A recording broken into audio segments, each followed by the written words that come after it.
Happy Friday, everyone. Happy Friday. We're just giving it a moment or two for everyone to get settled into our virtual learning space. You have joined Intentional Conversations VodCast, and this is where we intersect conversations of diversity, equity, and inclusion with leadership in business. We do not take it lightly that you have decided to spend this hour with us. We are very appreciative, and we promise a great show today. If you're joining us for the first time, one of the things we like for everyone to do is to go to the chat and let us know where you're joining the conversation from. It's always a joy for us to see all the different geographies that are represented in this virtual learning space for intentional conversations. And we even have folks that are beyond the United States. And so that really excites us.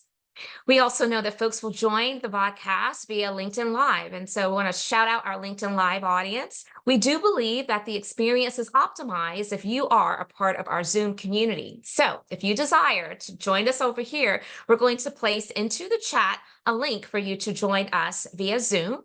And we hope to see you over here. But if not, stay put where you are. You're still going to get some great content from today's show. So just a couple reminders. If you are part of our Zoom community, we do welcome cameras. We love to see smiling faces. But if you are just here in an auditory capacity, that is quite all right as well. We're just glad you're here. I want you to know that the chat is part of today's experience. And so let the chat serve as a way for us to get proximate to each other as we learn with and from each other. So use it to create a sense of community. If someone says something that really resonates with you, share those sentiments into the chat. If you have a resource that comes to mind that's being inspired by maybe some of what we're talking about today, share it in the chat. I'm sure that all of us will gain value from the benefit of the resources that you will share. We at NWC value disability inclusion. And so with that in mind, we do have closed caption that has been enabled for your benefit if that's of use to you. That is our way of showing up for the disability community. Okay, and then last but not least, before we jump right into today's show, if you determine that you want this community to connect with you beyond this hour of time, then share your LinkedIn information into the chat. That lets us know that we can reach out, we can become connected and follow each other on LinkedIn. And that is a great way to extend your network and extend this community as well. So we're very grateful. Today's show, by the way, is being pre-recorded but brought to you live for the first time on March 1st as part of our Intentional Conversations VodCast. Sit back and enjoy the show.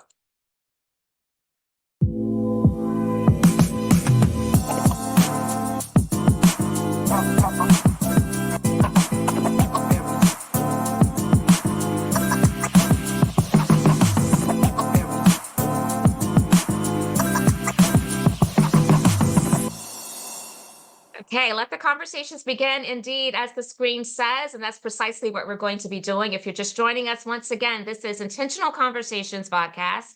I am your host, Dr. Nika White. My pronouns are she, her, hers. And this show is being brought to you by Nika White Consulting. So a special shout out to the NWC team. A couple things we like to socialize before we jump into our conversation with our guest co-host. We have been talking about this DEI 2024 Trends Thought Paper, and I want to continue to impress upon you that this is a resource available for you. We will place the link into the chat so that you can check it out. We hope that you will find it as a valuable resource as you're beginning to deepen the way in which you're going to show up for the work of DEI within this calendar year and beyond. For those of you who have been a part of our VodCast, you know that we also make the content available in podcast capacity. So if you know of some individuals that perhaps they just can't carve out time to be here physically during this hour every Friday, then you can let them know not to worry. They can get all of the content anywhere they like to get their podcast. And so we're grateful to have that as an option for our community. We have reached 25,000 followers on LinkedIn, and that's such a treat. I want to extend a very special thank you to each of you because I know that that is large in part due to many of you who follow because you're part of our podcast community, and we're so grateful. So thank you. Speaking of LinkedIn, we have continued to socialize around the fact that we have 2 new courses that have been released as part of our LinkedIn Learning. This is course number 3. For me, I had one that was released last year as part of a LinkedIn Learning, and it was all about individual accountability for diversity, equity, and inclusion. And now we have 2 new courses that are out there and available. I hope you'll take advantage of them. One is about the intersection between artificial intelligence and DEI, and organizational accountability to equity and inclusion. So I hope that you will put that into your resource toolkit and that you'll find it a great use for you. One of the things we like to do here at the podcast is to give you a little bit of what you have to look forward to in upcoming weeks in terms of our guest co-hosts for Intentional Conversations. And so I would love for you to join us on March the 8th, where we are welcoming Kelly George. And so in that discussion, we're going to be talking about what it feels like to be a newly published author. Kelly's work as a well-being and leadership coach, where she specializes in supporting BIPOC neurodivergence and how coaching can benefit everyone. Now, it is my pleasure to formally introduce today's guest co-host. And for those of you who have been a part of our podcast community, you know that I always like to read the bio. It helps us to understand the accolades, the credentials, the experiences in which our guest co-hosts show up to the conversation. So today will be no different. And today I am so glad to welcome Kamini Wood as our guest co-host. Kamini is a certified life coach. She helps high achievers heal their relationships with themselves. She helps people take courageous steps in identifying limiting beliefs, reasons for stagnation, and overcoming self-doubt in order to live a fulfilling professional and personal life. Kamini is the creator of Authentic Me and CEO of Live Joy Your Way, a coaching company helping high performers and overachievers who have seen success through old-rooted traditional metrics, reestablish their relational self-awareness. She is the best-selling author of holding certifications in various modalities, including life, wellness, high-performance coaching, team life, conscious uncoupling, calling in the one, new money story, breath work, meditation, and diversity, equity, and inclusion and belonging. So do me a favor right now and help me to welcome our guest co-host today, Kamini Wood. And you know what to do because you've been a part of our community before. Find those emojis, find those accolades, whatever it is that you can get your hands on. But let's let our guest co-host know how grateful we are that she is here with us sharing her insights, her experiences. And I know for one, I'm really looking forward to this dialogue today. So welcome, welcome, welcome. We're so glad you said yes to our invitation. Thank And you for now, having me. oh, thank you for being here. And before I release you to greet the audience in your own way, we do have a tradition here. And that tradition is to give our guest co-host the opportunity to share something that we would not know about that person from reading or hearing their bio, as we just did, or from looking at their LinkedIn profile. So welcome. What can you share with us today? Well, I can share a couple of things with you. The first Awesome. is of the more serious side, which is the thing that my bio doesn't really explain or my LinkedIn profile doesn't really explain, is the work that I've done on a personal level to understand how I can bring my Indian culture and my Americanized culture together in one because I am the daughter of immigrant parents and that was a struggle growing up in a predominantly white town in Connecticut. The other part of it is learning how to raise children of a mixed family and how Mm. all of that intersects. That's something that's not you can't find that in my bio, only through conversations with me. And then the fun part that my bio wouldn't tell you is that my kids will attest to that is that I'm sarcastic, but I'm also a cornball at heart. So I love that. I love that we can, kind of name some of those silly attributes of our own selves and that level of self-awareness. That is great. Thank you so much for sharing that. I love those tidbits. And yeah, we look forward to hearing more from you today. So let's jump right in. Why don't you start by telling us a little bit of your story, your backstory, and your journey into the work that you do now? And I'm thinking about all the many ways that your intersecting identities and your life experiences also help you to show up to the work that you do. So help us to learn a little bit more about that. yeah, so it wasn't a linear path, so this let me sort of go all the way back. So I did grow up in a very, very small town in Connecticut, predominantly white. Both my parents are immigrants. My mom came to the States when she was about 13, my dad when he was about 19. It was my sister and I, so we were two kids growing up in this very small family. But what happened was when I started school, that was the first experience that I realized that I was slightly different from everybody else because I had a name, Kamini, definitely stuck out, and I was Mhm. darker than the other kids. So Yeah. from a very early age, there was this feeling of trying to find belonging, trying to find acceptance. And my go to at that time was people please, to just kind of do Yeah. whatever I could to ensure that people were quote unquote okay with me or Yeah. accepting of me. My 5, 6 year old self didn't know that was what I was doing, but that's how I problem solved. The other Yeah. thing that happened was, as my parents are trying to provide for my sister and I, really build, ourselves up within the community. They were working really long hours, and I absolutely do not fault my parents. I had an amazing Yeah. upbringing. My parents are amazing. But what I ended up internalizing through that process too was I really needed to do, as perfectly as possible, because what I wanted to avoid was being a burden to them because they were working Mm, so hard. So these were mm, just little stories that I had told myself and ways that I was showing up, and I carried that out throughout growing up and into adulthood.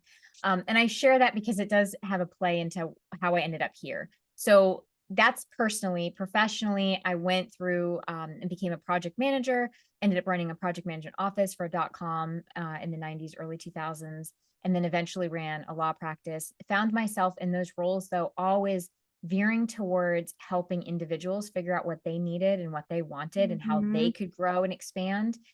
So professionally, that's what I was always drawn to. Jumping back to the personal side, I also in that time became a mom of 5. And as I became a mom and they started getting older and getting into their teenage years, they were starting to show up in that people pleasing perfectionist way. And I was Oh, able to see they were reflecting me. They were reflecting how I was showing up. mm, And that was the time that I say that they're my catalysts, they're my best teachers that I've ever had. But that is when I realized I needed to do some self work. And that is when I was able to identify, oh, Kamini's 5, 6 year old self took in these meanings of different experiences. And yeah, that's what was showing up in terms of how I was showing up. I was constantly behind the scenes, constantly thinking that I had to play myself down. And yeah, that's why I say learning to accept who I am as an Indian woman and as an American woman, right? Because I was brought up here. mhm, And realizing how those two things are actually a beautiful gift and they can marry one another. That's really the work that I was doing. And yes, I was doing it as an adult, but as I did that work and I kind of unpacked where that people pleasing was coming from and where that perfectionism was coming from, I was shifting in a way that my kids could also see it and start shifting as well. We didn't have to repeat that for yet another generation. yeah, That self-work was transformational for me personally, but it also led me on this journey of what I do now, because it led me to realize that why I was so drawn professionally to constantly be helping lift people up was because I was meant to take these personal experiences and now bring it into a professional capacity and work with people one-on-one to help them do the very same mm. thing. I love that. There's so much in what you just shared as you were narrating your story for us that really resonates with me. The one thing is, you said that you pretty much saw yourself in your kids, and it was because that's what you had modeled for them. And I think it just requires a moment of pause for us to just reflect on the realization that how we show up for our kids, they're watching, they're paying attention, and whether we intentionally or not intentionally want them to pick up on those things, they're being exposed to it. And so it is kind of rubbing off. And so I think that's a great message in and of itself. And then I also heard a lot of selflessness on your part, I have to say. When you talked about your ambition and drive for wanting to do well and create opportunities for yourself, most times it's because in and of ourselves, we want to reach a certain trajectory or place, right? But what you said was it was because of your immigrant parents. You did not want to be a burden to them. And I just that gave me pause, and I think that's so admirable, and I'm glad that you shared that with us. You mentioned people pleasing a couple times, and so what do you think was the catalyst for that in your own personal story? And because it's I probably do going to help us to realize if, as we're evaluating ourselves, are we people pleasers, and what do we need to be thinking about and considering to make sure we aren't falling into that type of mentality? Yeah. I think there was twofold for me. One was acceptance and belonging. If I people please, I was able to ensure that people were quote unquote okay with me, right? Yeah. So Yeah. if I gave them what they wanted, I over functioned, I overdid what I needed to do in terms of making sure that their needs were met, then I would be accepted and I'd find belonging. The other part was it started to morph into this idea of there's worthiness involved in that, right? Because now if I'm needed, I have a purpose. And so Yes. Yes. that's why I say it's twofold, because then it Yes. becomes, I need to be needed in order to prove enoughness or worthiness. And enoughness and worthiness, again, is a play off of belonging and a play off of acceptance. But I think over time, that's how it morphed for me. And so when I was doing my inner work, when I was in my 30s, it was in early 40s, it was recognizing that I had created that. I had created this need to be needed, and that I needed to own, right? Because in order to have that transformation, I needed to recognize, not own in a judgment mental way, but just Yeah. saying, wow, that was the internalization, that was the meaning I made of it. And I need to overfunction in order to prove enoughness. Once you're able to identify that, now you can separate yourself from it and be able to take different actions. Yeah, no, I love that. Thank you so much for expounding upon that.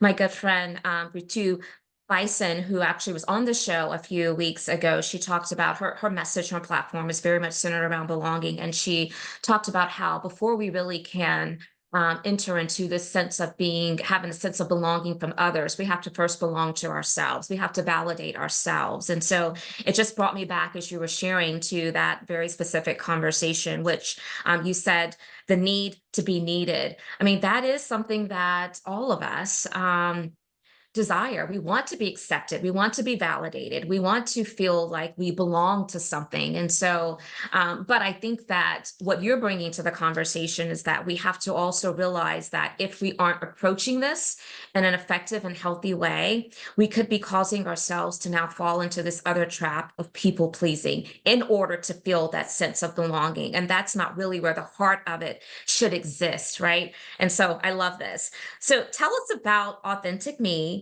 and Live Joy Your Way. Yes.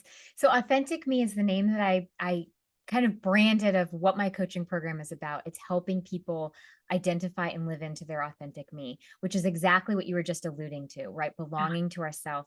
It's a deep understanding of who we are, coming to that place of self-acceptance. Oftentimes we talk about building self-esteem and self-confidence, which are great conversations to have, but both of those still have an element of external validation, because we're still kind of measuring ourselves up to something external from ourselves. So what my whole coaching is based on is, can we get to this place of self-acceptance? I accept all parts of myself, imperfections and all, because then from that place where we are developing that deep understanding of ourselves, we are authentic me.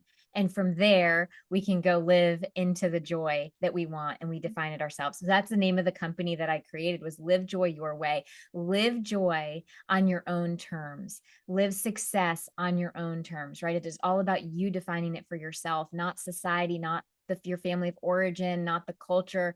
It's you getting to take ownership of that. Yeah, that is so powerful. I love the name Live Joy Your Way. And what it amplifies is that what is perceived to be joyous to one person can look vastly different from the next. And no one can really criticize that or question that because it is ours, right? It's our Mm. joy. Yes. And so I think that's beautiful how you've threaded those words together and then branded it as part of your platform and how in which you like to do your coaching and show up. So I would imagine that as you are coaching and you're telling people that they really have to honor their own needs, know what their needs and what their and validate themselves, belong to themselves, as you just shared, that part of that is practicing self-compassion. And so, talk to us a little bit about the need for practicing self compassion and how does it help? And what does that look like in practice specifically? Yeah. So self-compassion, Kristen Neff is the main researcher with self-compassion, along with Chris Germer. And they talk about these three pillars of self-compassion. The first one being kindness over judgment. The second being this idea of common humanity. And what that really means is that we are not isolated, we're not alone. Others have had similar experiences to us. And that leans into this concept of how, as human beings, we are relational beings, right? So we're Yes. not in this alone. And then the third one is mindfulness. Because so often, and there's research out there that says, I think 47% of our day, we're either in the there or the then, meaning we are either worrying about the future and future tripping, as I like to say, or we're ruminating over the past, thinking about what we should have done. So self-compassion says, no, we're coming back to this present moment. This is where I am Yeah. right now. And so when we're talking about self-compassion and why it is so important in helping us move ourselves forward, it's because allowing us to shift from this place of judgment of self into looking at ourselves with more kind eyes, with more kind verbiage, in order to say, okay, even if something didn't go the way that we wanted it to go, we have an outcome we're not exactly happy with, we can identify it as a challenging moment or a frustrating moment, and then ask ourselves, what did I learn from this? Or how can I grow from this? What can I take away Right. from this? Rather than getting stuck in judgment. Because the moment we get stuck in judgment, everything shuts down. We pretty much put a period at the end of the sentence. This was a mess up and I can't move forward, versus actually putting a comma. Okay, this didn't go the way that I wanted. I'm placing a comma there. How do I want to proceed? And I say the common humanity is such an important part of this, because as we're going through life, there are things that we don't expect to happen. And just knowing that we can talk about it, there's no weakness in sharing our vulnerabilities, being able to talk about what it is that we're experiencing and asking others what they have experienced or how they've gone through it themselves. We can take that information, we can apply it and move it forward. One of the things that I personally continue to work on is being mindful. I am a high achiever. I work, work, work. It's kind of in my blood. I don't say it's a bad thing. I say it's a great thing, but also just working on being present in this moment. Yeah. It's not about shaming ourselves and saying, I'm bad or there's something wrong with me because I constantly worry about the future. It's just catching those moments where it's okay, Um, there I go. My thoughts are going into the future. I can come back to this present moment. I'm fine. I'm safe. Everything is reground. And then from this moment, figure out how we want to move forward. Kamini, everything that you just said in that last portion resonates deeply with me. I too consider myself to be one that's very driven, very ambitious, a high achiever. Oftentimes I have to catch myself because I'm always thinking about the next, the next, the next. And what I love about what you said is, and I'm probably not saying this prescriptively the way that you delivered it, but while we spend so much time thinking about the there and then, we need to be also focused on the now and the present. And I think that's beautiful. And it's such a great reminder to each of us. I love language, and the language of common humanity is beautiful. It really is. It helps us to realize that while there are a plethora of differences that we all can find across each of us, right? There's also this a plethora of similarities, and the fact that we all have feelings, the fact that we all have emotions, the fact that we all care, the fact that we all I mean, there's so much commonality that I think we don't necessarily emphasize that as much as we need to, especially in this conversation of diversity, right? We're always focused on the difference, and for good reason, because for so long the difference has been what has divided a lot of us. But I love the language of common humanity. I was taking notes as you were sharing, so I'm just looking down too. And then you also talked about sharing of experiences. I talk in my book, there's a whole chapter dedicated to storytelling.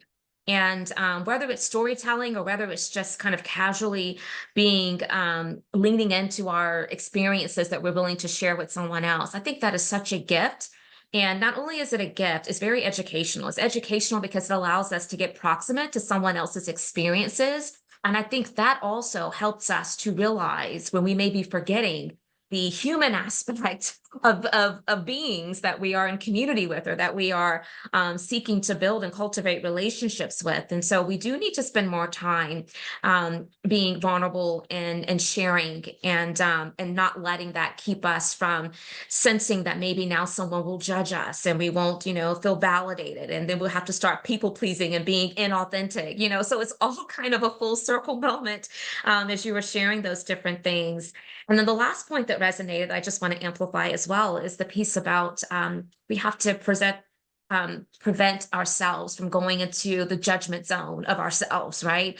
And we know that as people, we can be our biggest critics, and but we can't let those moments of mistakes define us. I love the comma, analogy that you gave as you were sharing that, because sometimes we can sit there and it can become so defining that we will never come back from that. And so there's so much goodness in what you just shared. Um, I want to talk deeper about mindfulness, because at the end of your commentary just a moment ago, you highlighted that again. And as high achievers, using mindfulness can really be important. So I would love for you to talk a little bit further about how high achievers use mindfulness to increase a sense of fulfillment. Yeah, I think with high achievers, especially, and you mentioned this, it's all about the next, the next, the next. Yeah. I call it nexting, right? It's like I've achieved that, or that I'll be happy when, right? So it's I'll be happy when I Yes. get this thing, and then we get that thing, and oh, now I'll be happy when, and so there's never a moment of just being. And Yeah. so what I say is that mindfulness shifts us from human doings into human beings because Yeah. it shifts us into this here and now, right? And so when we're talking about high achievers, oftentimes we get stuck in the narrative that if we don't think about the next thing, we're not going to achieve. And that's really Yeah. just a false belief and a false narrative. And Yeah. instead, it's recognizing that if I'm present in this moment, I will actually allow myself to be and lean into my strengths and actually grow them so that then I can take those and when ready move on to my next goal. I don't have to Mm, only be thinking about the next goal because yeah. it's the same thing as why we say it's important to take care of yourself. Self-care is so important. We need to fill our cup. Yeah. Equally with high achievers, we need to give ourselves permission to be in this moment and present so that we're actually building ourselves up on the who are we being when we're doing all of this achieving, taking the time to recognize, okay, I am being this really brave person, or I'm being really strong right now, or I'm being really resilient right now. Taking that time because we're actually building that muscle so that we can continue to keep going. If we're always nexting and nexting, eventually us high achievers are going to burn out because eventually we run out of that steam. Absolutely. We run out. So well stated. I love nexting. I love the idea of nexting. Yes. And I know I'm not the only one. So if those of you out here who are listening and you're watching, you're part of our podcast community and you are a nexter, then let's admit it. I'm a nexter and I'm here to get support and I'm here to try to overcome that. There's nothing wrong with admitting it. That's usually the first step. But I love a good reframe. And so the way that you talked about that was so powerful. And I believe that society has also caused us to buy into this idea of having to always be nexting because what is the saying? I may butcher it, but it's something along the lines of if we don't prepare, then we're failing to deliver or something along those lines, failing to plan. And so I think this notion of us always having to be in preparation mode. I'm thinking about the next. I'm planning. I am researching. I am practicing. And in many ways, what you're sharing is that that's done us a little bit of a disservice because it's not allowing us to really be present in the moment to identify and really appreciate those strengths. And so we can leverage them in even more of a amplified way as we are then going to the next step at the appropriate time.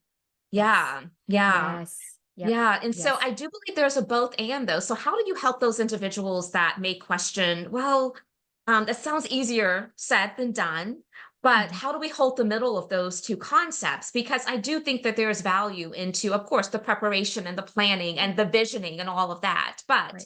we just can't do it in a way to where it prevents us from also leveraging what the here and now can do for us as well as we take that step to the next journey. So how do you help people to reconcile when there's tension points that they're seeing between those two concepts? Well, and it's such a great point because it's a both and, right? It Yeah, is about saying I can have my larger vision. I can have yeah, these grand goals for myself. And then it's about, okay, can I take those now and to bring them into bite-sized pieces? And in those bite-sized pieces, that's where we're practicing the mindfulness. So we can be aware of what the larger goals are, the larger aspirations. Nobody is saying us high achievers can't come up with those plans that we have. I know that I do it all the time, but it's then from that place coming back and breaking it down into smaller pieces so that we can practice our mindfulness, our here and now with those smaller pieces, and then relish being in those moments, relish what we're working on in that moment, knowing full well that we've got this plan for ourselves. We know that we're going yes, to do more things. It's not about saying, yes. oh, high achieving is bad or you're not allowed to plan. It's not that at all. It's just coming back to, I also need to be present in the here and now, because Yeah, otherwise we do have those moments of feeling kind of grief about lost time because we stop and we're like, oh my gosh, I just totally missed out on all of this time. I wasn't yeah, even present for it. I mean, I know that there were past summers where I would, at the end of the summer, my kids are going back to school and I'm like, what did I even do this summer? And it was because yeah, I was stuck in that old mentality of, okay, we got to do yeah, this. Now we got to do this. And now we got to do yeah, this. and you're not enjoying those moments. And it's about Mm. what is it that you really want? And that's also part of the conversation is what's of value to you? What is the most Yeah. meaningful thing? Coming back home to those core values. Yes, absolutely. Um, And so if I paraphrase it, another way to talk about it is make sure that you're taking a moment to pause and celebrate and acknowledge the milestones, the small wins while you're working towards maybe that bigger vision that you're after. And Mhm. that, yes, that is very sage advice. So I know that you do a lot of work that helps people to understand how to hold space for themselves and others. And so I would love for you just to talk about how do you coach someone around how to effectively hold space because we hear that language a lot, right? I'm holding space for you, or let's hold space for this community of learners as we kind of process together. What does that really mean, and what should be happening to really make that as effective and optimize? So going back to self-compassion, the very first thing that I say to my clients is it's very difficult to hold space for others if you're not holding it for yourself. Now it Yeah. can be done, but again, it's giving yourself permission to be present with yourself, to understand yourself. So utilizing self-compassion to hold space for yourself, being Yeah. kind to yourself. When the inner critic comes up, instead of saying go away, it's again, self-acceptance says I love all parts of myself. So recognizing the inner critic has come up, getting curious with the inner critic. Clearly, you're here to tell me I value something. Let me extrapolate the value that I have, and the shame I can release. But I'm going to take the value and figure out what my next action is. So, as you start to build that muscle for Mm. yourself, then you're equally doing that. You can show up for others and also offer them that compassion and offer them that same empathy where you're Love able that. to say, you know, you're able to hold space for the fact that when they're having those moments of inner critic or inner judgment, you're able to help them understand that it's not about getting rid of the inner critic necessarily. It's about getting curious with it and saying, share with me, what is it that this inner critic is telling you? Because what that inner critic is telling you shows you what you value. So if you start with yourself, you can then take that and apply it to others as well. No, I love that. You're sharing such rich nuggets today, and I'm so grateful. I'm learning, and I know that this community is learning as well. So I want to move to talking about self-sabotaging habits because we all have them, and maybe we don't even realize though that we have them, and what areas that we need to kind of, change the trajectory and how we're showing up. So let's talk about that. And specifically, I'm interested in getting your thoughts on how our careers and leaders contribute to our self-sabotaging habits. Well, self-sabotage for me really leans into self-doubt and just not believing. It's where that self-doubt creeps in. And so what Yeah. happens with self-sabotage is we will kind of keep ourselves from moving forward almost in a way to control the fallout. If Mhm. I mess myself up, but I know it's coming, then I can prepare for maybe the grief that comes Yeah. along with it or the disappointment that comes along with it. So when we are self-sabotaging, usually it's our protective part that's coming up to keep us from maybe feeling that hurt. Leaders themselves can contribute to that by not Yeah. recognizing when maybe their team members are going into the self-sabotaging moments. And just that's where that empathetic leadership comes in, which is pay Yes. attention to what's being said, but also not what's being said, really building up that emotional intelligence to ask people what's really going on for you so that we can capture those moments where somebody might be going into self-sabotage and reminding them that of all of their strengths, right? As a leader, we as a leader of our team need to be sometimes that person to remind our team members what those strengths are that brought them into the fold in the first place. Otherwise, we are just a Mm. contributing factor to their self-sabotage. No, absolutely. It's almost like the self-fulfilling prophecy. If we buy into something that's been presented to us or been spoken over us, even though we know maybe that it's not true, if we don't fight those thoughts, then they really can attach themselves to us to where we start to believe it. And then that's where often I see a lot of the self-sabotaging habits to appear. And so, I think that especially when I think about those who are part of underserved, underrepresented, or I like to say underestimated communities, we have enough system of oppressions that are working against us to where we don't want to be a part of that. And so I love that we are amplifying the need for us to be aware and mindful of where self-sabotaging habits could be hindering our growth. And today I know we've probably have said empathy and compassion, some variation of both of them several times. And it just goes to show how important it is, and how underrated empathy and compassion are right now. It's really strong leadership attributes that add so much value to someone else. And so I just wanted to take a moment to share that. So, let's talk a little bit about the connection and the intersection of mindfulness, wellness, and company culture. I am seeing an uptick in companies being much more intentional about understanding that the well being of their employees is something that they need to be concerned about. And organizations have started to offer so many different initiatives and even reevaluate a lot of their policies. But what would you tell a leader that does not see the intersection or the connectivity of those three, to help them realize that they're a little misguided right now? Yeah, that's such a great question. I do think that there are some individuals who don't totally believe in the mind body connection, the mind body spirit Mhm. connection, so to speak.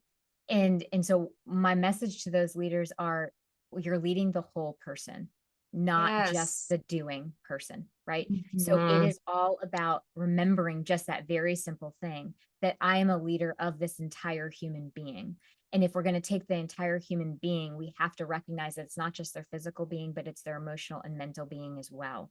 And so it is so important to allow for space for the mindfulness and for the paying attention to the overall well-being of that individual in order to get the best work product we can out of that individual. Absolutely, absolutely. For those who think that what's happening outside of the four walls of an organization is not impacting how your people are showing up to the organization, they're very misguided because we are whole people and we can't just turn it on and turn it off because now we walk into a building or we just sign on to our work laptop, right? For all of those who are working in distributed environments, we have to make sure that we are encouraging people to be radical about their self-care and their well-being, but it also starts with the organization supporting those efforts as well. So thank you for sharing that. When as you were talking about the mindfulness of the whole person, I find that when organizations that I am a part of, and I'm thinking specifically now about, I'm a woman of faith, and the church that I attend and I have attended for so long, even when we talk about your walk from faith-based perspective, our four pillars are ministry, the marketplace, your resources, your relationships. And so I think that it is important, no matter where you find yourself, whether it's a place of worship, whether it's the workplace, we have to make sure that we're treating people as the whole beings that they are. They can't turn it on and off. So Yes. okay, so I want to talk about now how, you touched on this, but I think it's important for us to go a little bit deeper. And this is around the shame concept. So where does shame fit into all of this? You touched on it, but I think it's worth us spending a little bit more time there. Yeah. Shame fits in so many different levels because most often we don't even know we're shaming ourselves. Yeah. It's the one piece that just hides and lurks in the background, and shame could, be even in self-doubt, it can be lurking in the background because there could be a shame piece that keeps us from trusting ourselves. And Hmm. so it is so important for us to take the time to call shame out when we are self-shaming or we feel as though we're being shamed. Because if we don't, it's going to continue to thrive. It thrives in the darkness, it thrives in the unspoken. So when we're Hmm. talking about unshaming, it is about bringing it into the spoken, allowing it to be witnessed by ourselves, witnessed by others, in order to break it down. And what I like to say is take the wind out of its sails. It no longer can push forward because that shame is what keeps us from truly living into our best self. And do you find that sometimes people will conflate and confuse kind of shame for accountability? We need to hold ourselves accountable. So we need to take, stock Mhm, of where we are missing the mark, right? But mhm. I think there is a keen difference. And I think it's important for us to provide that distinction in this conversation. So share with us your thoughts on how do we distinguish between accountability versus shame? Yeah, accountability is saying, I own this in terms of this is an outcome that I wasn't proud of or I'm not Yeah. excited about. I own that and I'm willing to make XYZ shifts, changes, adjustments. Shame is saying, I messed that up and there's something wrong with me. Yeah. As soon as we go into there's something wrong with me, again, we're at that period. That's the end of the sentence. when we are taking Get that comma back. accountability, trauma, it is, it's like, okay, I own that I did this, or I own that that's how I showed up, but that doesn't define me. It was something Yes. that I took an action on, and now I'm able and Yes. willing to take a different action. That's how I Yes. distinguish between the two. Yes. No, that is great. This is very, very inspirational. And so while that question was around shame and we kind of addressed it by talking about how we shame ourselves, let's now talk about how sometimes our habits are to shame others. And I think that can be just as damaging and unhealthy. And so give us a little bit of pointers as to how we can catch ourselves and minimize even the times where it's unintentional, because while the intent may not have been there to harm someone, it still can be harmful. You're absolutely right. Most times we don't even realize we're shaming somebody. I mean, it happens even with people who are they share something with us, and we're trying to be positive, and we say, Yeah. well, at least, maybe Yes. they share, and we say, at least this is da da da, or, well, Yes. just, Yes. you can try again next time. When we're shaming somebody, what we're doing is not letting them have their experience. We're not allowing them to feel whatever they're feeling. And so that's what we need to pay attention to, is those moments where we're immediately going into, don't think of it, or don't look at that thing. And instead it's like, oh, I'm Right. with you. I'm with you. Right. You can have your experience. So when we're looking for those cornerstones, it's noticing when we go into those places, because we're most often, even if we're not intending it, and even if it Yep. doesn't look like shame, that is actually quite shameful. Yeah, it's Or quite shaming, shameful, I that should that say. whole intent versus impact. Yes. And Yes, it's yes, it also falls into the category of toxic positivity. Well, at least this, well, at least that. And yes, that's yes, not useful. That's not yes. useful. And we need to certainly stay away from that. And I think that what we have found of late is that people like yourself who are really, studying this work and coaching and helping people to live their best lives, live joy their way, um, is that we have to get them to a place to where they do allow themselves to feel. I think sometimes we have caused people to think that feeling is a bad thing, right? We need to kind of suppress those feelings and just move on and move on. And that certainly is not healthy. Um, those feelings and those emotions are there for a great reason. And we want to make sure that we aren't, suppressing them to the point to where we aren't being authentic to our true selves. And so I love that we have been able to share those thoughts in today's conversation. Um, I want to move and I want to talk about managing pressure. I can think of so many reasons that we are finding, just so many of us under deep pressure these days. I mean, the unemployment rate is up. We're seeing a lot of people doing layoffs. The work of DEI is very much being devalued by many different individuals. We are, seeing all of these social complex issues. I think about the war. There's so much that's going on that creates a heightened level of anxiety and pressure for us. And so, as you're coaching individuals, what are some of the top, maybe 2 or 3 tips that you give them for managing pressure? Mindfulness. No, I'm just kidding. With pressure, That's I a mean, good and one, though. I'm somewhat laughing, but it is kind of true, is Yeah, mindfulness that's is what a I'm saying. huge It's a one. good one. But honestly, for me, when I'm talking to my clients about managing pressure, the one thing that I say is, please, let's not suppress it or deny it. Let's Yeah. acknowledge and call it out for what it is. Because when Yes. we try to suppress it, we're again denying our own experience. And so it's so important to just say, okay, I'm noticing that I'm feeling pressure, I'm feeling anxiety. There's a part of me that is under a lot of stress.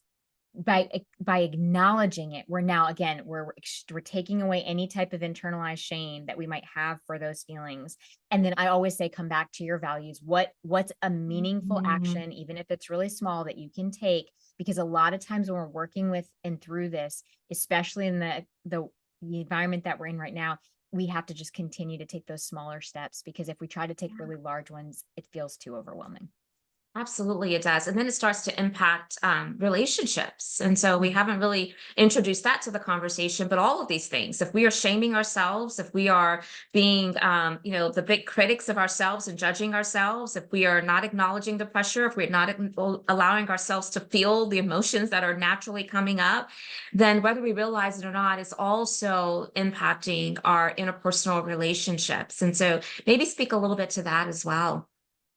Well, I mean, this is the cornerstone of when we have relationship issues is when we're not acknowledging what our experiences are, what we're Right. feeling, or we feel like we have to hide those feelings from the other person because maybe there's not that emotional safety in the relationship.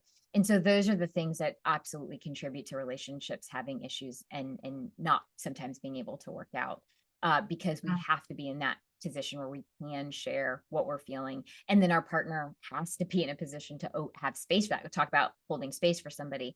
I acknowledge that those are the feelings that you're having.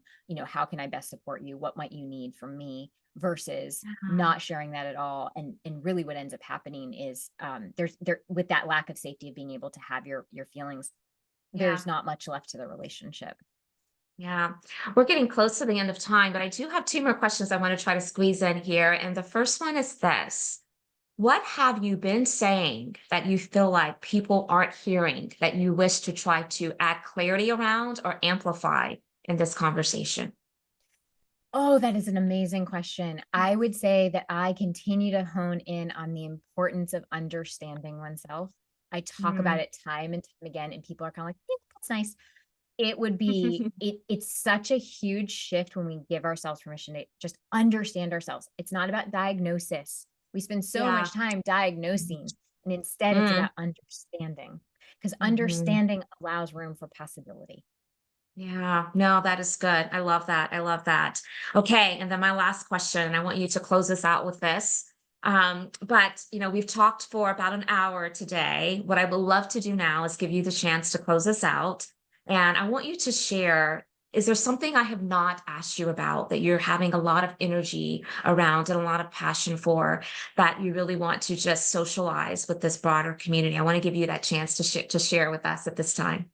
I so appreciate that question. I would say that right now I am so passionate about reminding people that it is about agency and autonomy. And Yeah. coming into your own agency and autonomy is just vitally important. We spend so often looking for that external validation, but having your own agency, paying attention to your own needs, paying attention to your values, and taking your committed actions based off of that is so important. So, so important. This has been so rich, so powerful, and I have taken some really copious notes. I know that this community is going to gain a lot of value from hearing your insights today. So, thank you so much for sharing with us. Thank you for your time. We're going to place all of your contact information, your LinkedIn, into the chat so that this community can follow your work and benefit from your content. But thank you so much for being here. We'd like to wish everyone a safe weekend, and we hope to see you back next Friday for another episode of Intentional Conversations podcast. Thank you.